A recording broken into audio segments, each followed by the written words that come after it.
Good morning. My name is Stephanie Shine of Tennessee Shakespeare Company, and welcome back to the Decameron Project. Today is May the 7th, 2020. Today's theme, justice. Today, we are going to celebrate a series of birthdays. The first, in 1812, on this day, English poet and playwright Robert Browning was born. Robert Browning is now considered to be one of the foremost poets of the Victorian era. However, he did not have a lot of success early in his life. He was known as the husband of Elizabeth Barrett Browning. But he did, in 1842, write a poem that most of us know, but might not know Robert Browning wrote it. And it was indeed conducted for children in mind, but has lessons for us all. He wrote The Pied Piper of Hamelin. So the town of Hamelin had a problem. Rats. They fought the dogs and killed the cats, and bit the babies in the cradles, and ate the cheeses out of the vats, and licked the soup from the cook's own ladles. So they had an infestation in Hamelin, and along comes a magical piper, and the mayor and the citizenry agree to pay him 1,000 girders if he will rid the town of rats. So he pulls out his pipe after making this agreement, and into the street the piper stepped, smiling first a little smile, as if he knew what magic slept in his quiet pipe the while. Then, like a musical adept, to blow the pipe his lips he wrinkled, and green and blue his sharp eyes twinkled, like a candle flame where salt is sprinkled. And ere 3 shrill notes the pipe uttered, you heard as if an army muttered, and the muttering grew to a grumbling, and the grumbling grew to a mighty rumbling, and out of the houses the rats came tumbling. Great rats, small rats, lean rats, brawny rats, brown rats, black rats, gray rats, tawny rats. From street to street he piped advancing, and step for step they followed dancing, until they came to the river Weser, where all plunged and perished. So he took care of their problem, and he went back, the piper, to receive his 1,000 girders, and suddenly the town people and the mayor were aghast. They weren't going to give him that money, they were just joking. And also they saw that the rats had perished, so they weren't worried about them coming back. And they said, oh, we'll give you 50 girders so you can go get some food and drink. And the piper warned them to follow through with justice, with their promise, or there would be a problem.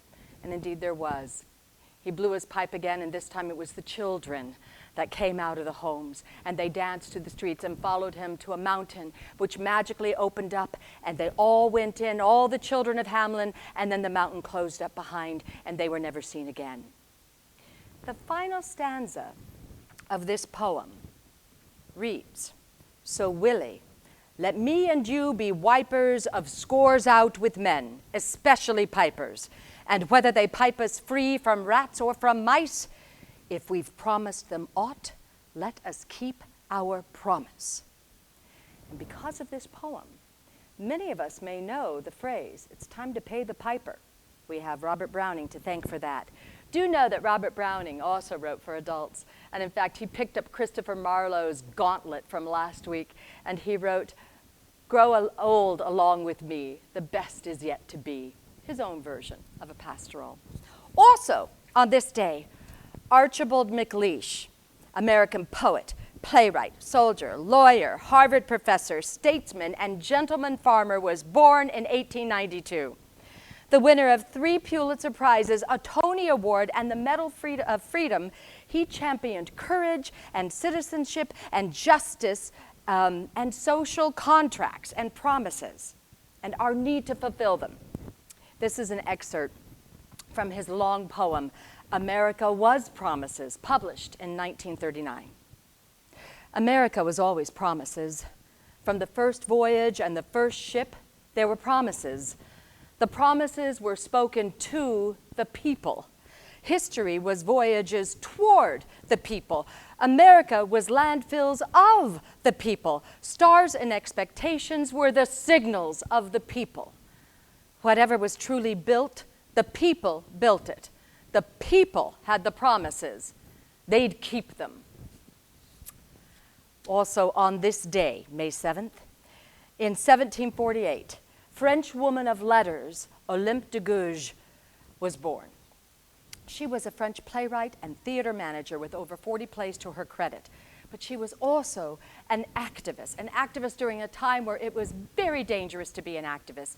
She was a humanist. She was actively writing in support of ending the slave colonies and the slave trade in French colonies. She was a supporter of getting rid of the death penalty. She was an advocate for women's rights. Though she supported the rebellion early on, once she discovered that the main source of literature which told everybody about the rights of citizenship excluded women.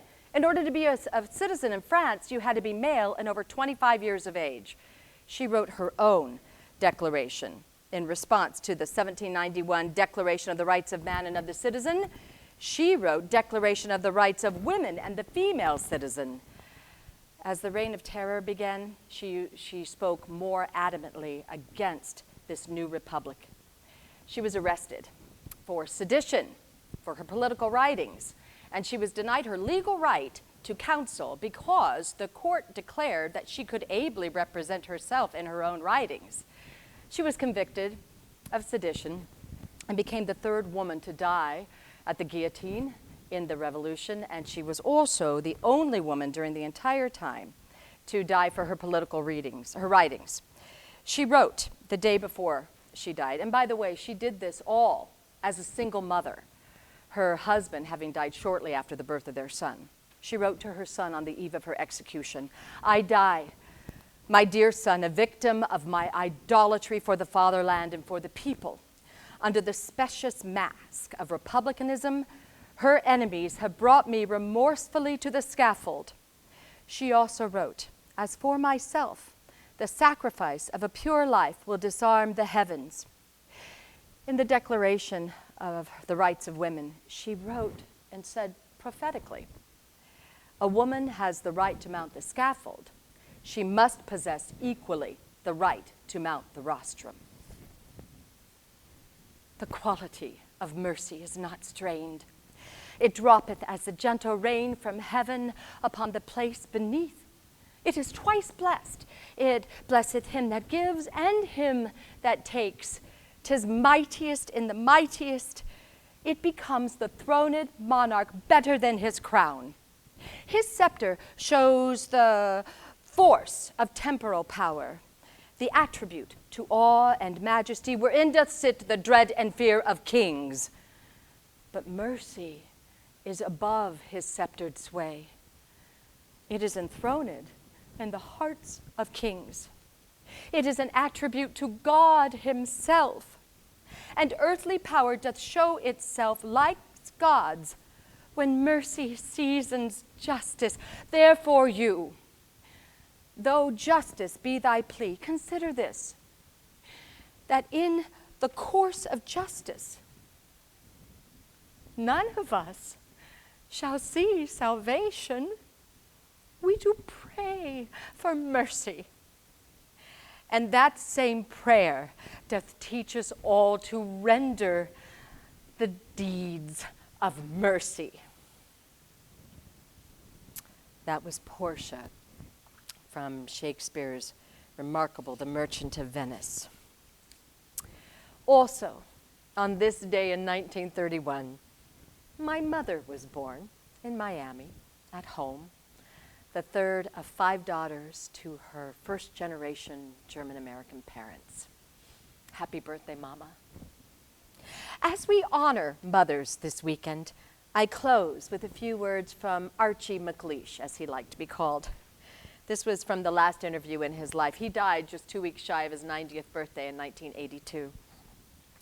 He was asked where he developed his curiosity, which led him to all those varied vocations of which he was so successful, and also his love of words and his commitment to poetry. And he said, "My mother was largely responsible for that. She began reading aloud to my older brother. I wasn't going to let him get ahead of me, so I paid attention. Mother started out with no watering down of the gruel.